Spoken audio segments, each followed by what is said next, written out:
So I'm here at the climate change. So these guys, all these guys and these young students are all for climate change. But I believe in climate change. It happens 4 times a year. But the climate change they're talking about, there's a whole lot of lies, and a lot of these young ones have been indoctrinated. So they've got no clue and no idea. They listen to the narrative. They've been educated, indoctrinated at school, and they haven't even lived life yet. It's been so there's more important things than the so-called the climate, right? So you got things like suicide, you got things like domestic violence, you got things like the government narrative who are lying about getting jabbed and all the rest of it. And masks. And masks, and all of that stuff goes on and on. But again, I say, right, they think that having electric cars, electric buses, and having scooters is going to change the climate. How dumb is that? I mean, it's madness.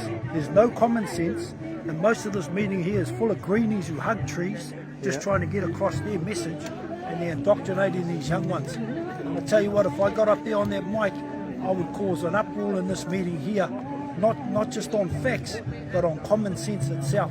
So, you know what? I think the next time we have a march, the Freedom and Rights Coalition, I think we need a march against this stuff here. It's a red herring and it's a lie. Sorry, lady, I'm talking. No, this is the place to do it.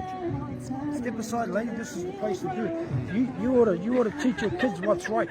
So this is the very place to do it. And I'm glad we're live, Jeremy. So make sure we spread this, because again, you look at how indoctrinated these young ones are.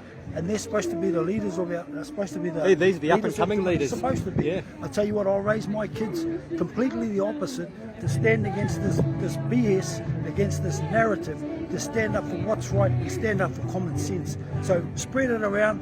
We'll get together. You watch the media. The media will say there's thousands here. Not even. Every time we've gotten together on our marches, there's thousands, and they say there's 100, because that's the media narrative, and they're on side with these wackos. So.